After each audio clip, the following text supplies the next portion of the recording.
Hello everyone, कैसे हो आप सभी। आई होप आप सभी अच्छे होंगे। Friends, good morning. मॉर्निंग का टाइम है और मेरे दिन की शुरुआत हुई थी सुबह के 5:30 बजे।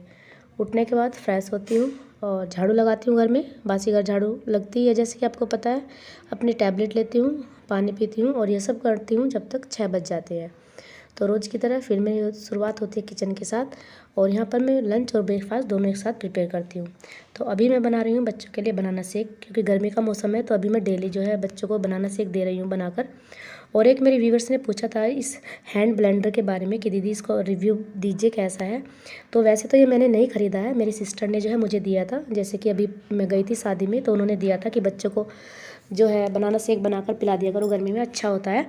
तो ये ओरपेट कंपनी का ब्लेंडर है और वैसे अच्छा है, मेरा तो अच्छा ही चल रहा है। और समथिंग मुझे लगता है 700 या 600 के बीच में ही आ जाता है, या 800 तक, इससे ज़्यादा तो नहीं आता। 700 मान के चलिए आप, 700 के समथिंग आ जाता है। तो काफ़ी अच्छा है, क्योंकि मेरे पास मिक्सर ग्राइंडर नहीं था, तो फिर इसीलिए जो है दीदी बोली कि चलो ये हमने अपने लिए लिया है तो आप ले जाइए और ये आपके काम आ जाएगा। तो वहीं से जो है मैंने लिया है। इससे जो है चटनी वगैरह भी बन जाती है, मैंगो शेक, बनाना शेक, ये सब चीज़ें जो है आराम से बन जाती है। तो उस दिन से जो है मैं डेली ही बनाना शेक बना रही हूँ। और अब यहाँ पर जो है मैं कर रही हूँ प्रिपरेशन लंच के लिए। और लंच में मैं आज बनाऊंगी आलू के पराठे, क्योंकि बच्चों को काफ़ी पसंद है आलू के पराठे।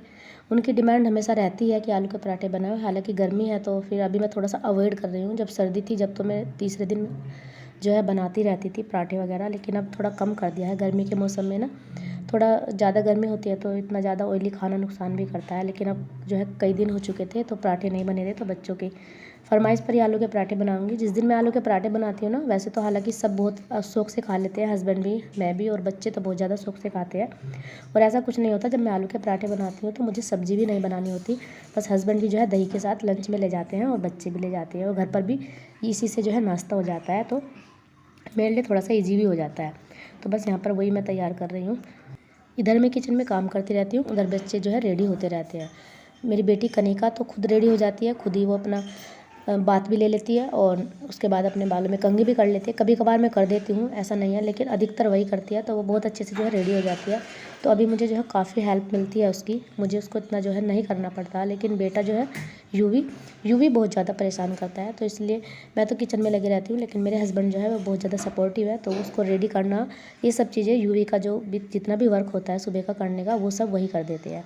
एक मेरी व्यूवर्स का कमेंट्स आया था कि दीदी हम फ़ोन के एडिक्शन से कैसे बचें। मैं मतलब पढ़ाई करती हूँ, लेकिन बार बार क्या होता है कि मैं फ़ोन ज़रूर चेक करती हूँ अपना, फ़ोन में क्या आया है, क्या मैसेज आया है। तो पता नहीं मेरी एक हैबिट्स बन गई है जो कि मैं छुड़ाना चाहती हूँ, लेकिन छुड़ नहीं पा रही है। कुछ बताइए जिससे कि मैं उस हैबिट्स को अपनी छोड़ सकूँ, क्योंकि इसकी वजह से जो है मेरी पढ़ाई में बहुत ज़्यादा डिस्टर्बेंस होता है।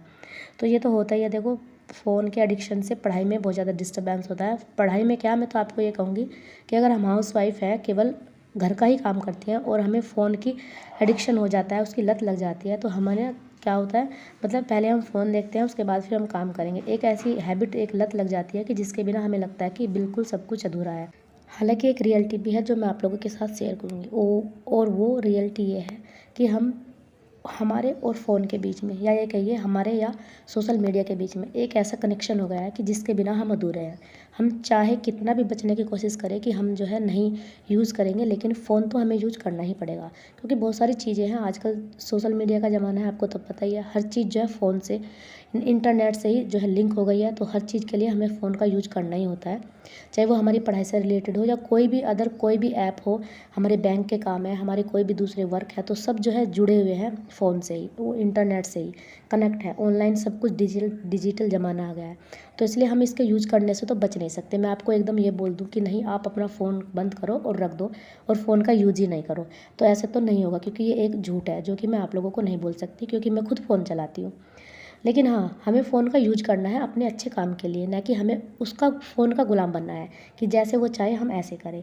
क्योंकि जब हमें कुछ काम होता है, हम सोचते हैं कि चलो हमें ये सर्च करना है, जैसे हम अपनी पढ़ाई का कुछ देखने को जाते हैं और हम फ़ोन पे हमने यूट्यूब खोला, यूट्यूब खोलते ही आजकल शॉर्ट्स का इतना ज़्यादा क्रेज़ है कि हमारे सामने एकदम शॉर्ट्स आ जाएगा, और वो शॉर्ट्स हमें ऐसा लगेगा देखने से ही जो है उसकी इस तरीके से थंबनेल लगाते हैं कि हमें बहुत ज़्यादा इंटरेस्टेड लगता है, या उस पर इस तरह का कुछ टाइटल लिखा होता है कि हम जो है मजबूर हो जाते हैं उसे खोलने के लिए। मैं तो यही बोलूँगी, और बस हम उसे खोल देंगे, और उसे खोलने के बाद एक के बाद दूसरी, दूसरे के बाद तीसरी, बहुत सारी रील्स जो है ऐसे ही देखते रहेंगे।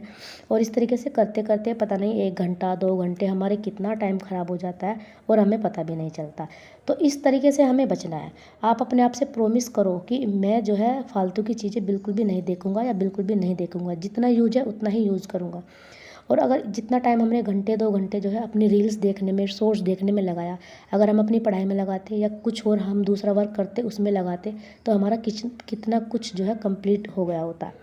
पर नहीं, हमें फ़ोन चलाने का टाइम तो मिल जाता है, लेकिन हम जब पढ़ाई का सोचते हैं तो पढ़ाई के लिए तो हमारे पास टाइम ही नहीं है। बस ऐसा ही कुछ एक्सक्यूज़ जो है हम अपने आप से देते हैं और दूसरों को भी देते हैं कि मेरे पास तो टाइम नहीं है, मैं कैसे पढ़ाई करूँ। और इस सब में हमें जो सबसे ज़्यादा लॉस होता है ना, वो हमारे टाइम का होता है, क्योंकि समय एक ऐसी चीज़ है जो कभी वापस लौट कर नहीं आता, और समय इतनी जल्दी फिसलता है, रेत की तरह हमारे हाथ से फिसलता ही जा रहा है, लेकिन हम उसकी कीमत को नहीं समझ रहे हैं। इतना ज़्यादा प्रीशियस है, लेकिन फिर भी हम पता नहीं क्यों जानते हुए भी अनजान बने हुए हैं। इसलिए अपने टाइम का सही से यूटिलाइज़ करिए, न कि आप इस तरह के बेवजह के कामों में अपने टाइम को जो है बर्बाद कीजिए, जो एक बार चला जाएगा फिर लौट कर नहीं आएगा। अब बात करते हैं इसके सोल्यूशन की, कि इसका सोल्यूशन क्या है। तो इसका फर्स्ट स्टेप तो यही है कि जब हम अपने आप को नहीं रोक पा रहे हैं बेवजह की चीज़ों को देखने से, तो हमें अपने फ़ोन में जो बेफालतू के एप्लीकेशन हैं, ऐप हैं, उनको जो है नहीं रखना चाहिए। जो हमारे लिए ज़रूरी है वही रखें। यूट्यूब के बिना हमारा काम नहीं चल सकता, क्योंकि यूट्यूब से हम बहुत ज़्यादा स्टडी मटेरियल भी इकट्ठा करते हैं और बहुत सारी चीज़ों का हमें पता चलता है। तो आप वही यूज़ करें, ना कि इस तरीके से इंस्टाग्राम, फेसबुक, स्नैपचैट, ये सब चीज़ें बिना वजह की चीज़ें हैं, इनको आप यूज़ ना करें, क्योंकि इनमें बहुत सारा टाइम जाता है। अब देखो, मैं ऐसा नहीं बोलूँगी, मेरी खुद की फेसबुक आईडी बनी हुई है, लेकिन मैं बहुत कम चलाती हूँ, कभी खोलती हूँ, मुझे याद ही नहीं होता, कभी महीने 2 महीने में मैंने इसको खोला होगा, नहीं तो मैं नहीं खोलती हूँ। हालांकि मेरे व्यूअर्स मुझे कुछ इस तरीके का कमेंट्स भी लिखते हैं कि दीदी आप इंस्टाग्राम पर आइए, वहाँ हमें आपको मैसेज करना है और वहाँ हमसे जो है आपसे बातें भी कर सकते हैं। तो मैं बनाने को तो अपनी इंस्टा आईडी बना सकती हूँ, वहाँ पर जो है एक्टिव हो सकती हूँ, लेकिन मेरे पास टाइम ही नहीं है चलाने का, इसलिए मैं नहीं उसको चलाती हूँ।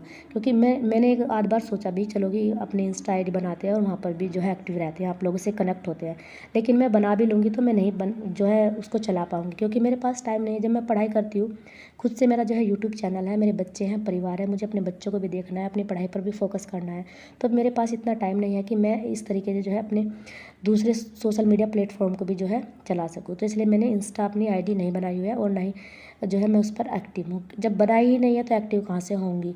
तो इस तरह की जो बेवजह के एप्लीकेशन ऐप हैं, उनसे आपको बचना होगा, तभी जो है आप अपने माइंड को कंट्रोल में कर सकते हैं। क्योंकि जब तक वे चीज़ें आपके फ़ोन में रहेंगी तो आपको तो ये रहेगा कि चलो भाई इंस्टा खोलते हैं, फेसबुक खोलते हैं, रील्स देखते हैं, किसी ने क्या पोस्ट किया है। तो इस तरीके की चीज़ों से बचना होगा। और दूसरा स्टेप यह है कि आप अपनी जो फ़ोन की नोटिफिकेशन है उसको ऑन ना करें, उसको बंद ही कर दें, क्योंकि जब भी कोई नोटिफिकेशन आता है तो कईयों को ये ललक होती है कि क्या नोटिफिकेशन आया तो हम उसको चेक कर लें, या आप उसको ऑफ ही करके रखिए, ना तो आपके पास नोटिफिकेशन आएगा, ना ही आपको बार बार फ़ोन उठाने की ज़रूरत पड़ेगी। और जैसे हम यूट्यूब पर कोई भी वीडियो देखते हैं तो हमारे सामने कोई मतलब कि डांस की वीडियो आ गई, कोई कॉमेडी वीडियो आ गई, तो हमारा क्या मन होता है कि चलो हम इसको मतलब कि बस देख लेते हैं। तो इस तरीके से हमें अच्छी लगती है तो हम उनको सब्सक्राइब भी कर लेते हैं, और सब्सक्राइब जब हम करते हैं तो फिर बार बार उसी तरह की वीडियो हमारे सामने जो आती रहती है। तो जो आपके काम की वीडियोज़ है, केवल आप उन्हीं चैनल्स को सब्सक्राइब करें, न कि आप डांस वीडियो, कॉमेडी वीडियो, कोई भी आपको पसंद लगे तो आपने उसी टाइम पर सब्सक्राइब कर लिया और उनकी ऑल नोटिफिकेशन को ऑन कर दिया। तो अगर आप इस तरीके से करोगे तो आप जो है धीरे धीरे अपनी आदत को कम करते जाओगे, क्योंकि हमें उसका यूज करना है फ़ोन का, न कि उस फ़ोन का हमें गुलाम बनना है। और इसके एडिक्शन से तभी बचा जा सकता है जब हम इन चीज़ों से बचेंगे। और कोई भी चीज़ एकदम से बंद नहीं होती, धीरे धीरे जो है बंद होती है। और अगर आप इतना भी नहीं कर सकते तो आपको जो है अपना टाइम सेट करना होगा कि जैसे मैंने 2 घंटे पढ़ाई करी तो चलो 10 मिनट ही मैं फ़ोन देखूँगा। अगर मैंने 10 मिनट फ़ोन देखा है तो मुझे 2 घंटे पढ़ाई करनी है। और अगर इससे ज़्यादा जो है आपने फ़ोन देखा, कुछ भी किया, तो वो आपको ही अपने आप को पनिश करना होगा। चाहे तो आप इस तरीके से कर सकते हैं कि आपने 10 मिनट एक्स्ट्रा फ़ोन देखा है तो आपको 3 घंटे पढ़ाई करनी पड़ेगी। वो आप ही डिसाइड करेंगे कि आपको अपनी क्या पनिशमेंट रखनी है, आपको खुद को क्या पनिश देनी है। तो फ्रेंड्स, यहाँ पर जो है अपनी पढ़ाई कंप्लीट करने के बाद फिर मैंने बेटे को पढ़ाया था, क्योंकि मेरा बेटा बहुत ज़्यादा शैतान है, यूवी। ये कहता है कि मुझे मम्मा से ही पढ़ना है। हालांकि हस्बैंड भी पढ़ा देते हैं बेटी भी, लेकिन उनसे ये नहीं पढ़ेगा, उसको मम्मा से ही पढ़ना होता है। और आज जो है मैं आप लोगों को बता दूं, मैंने पॉलिटी में जो है नागरिकता वाला चैप्टर जो है वो कंप्लीट किया था, और उसके बाद जो है मैंने हिंदी पूर्वावलोकन से जो है तद्भव तत्सम वाले जो वो थे टॉपिक वो कंप्लीट किए थे। क्योंकि आप लोग कहते हो फिर कमेंट्स में कि दीदी बता दिया करो आपने क्या कवर किया है आज। तो आज मैंने इतना ही कवर किया था, और बस आज के वीडियो को मैं यहीं पर एंड करूँगी। कैसा लगा आप लोगों को बताना जरूर, अगर पसंद आए तो लाइक करना, चैनल पर नए हो तो सब्सक्राइब करना। आपसे फिर मिलती हूँ कुछ नई बातों के साथ, तब तक के लिए bye bye and take care, और अपनी स्टडी को कंटिन्यू करते रहिए।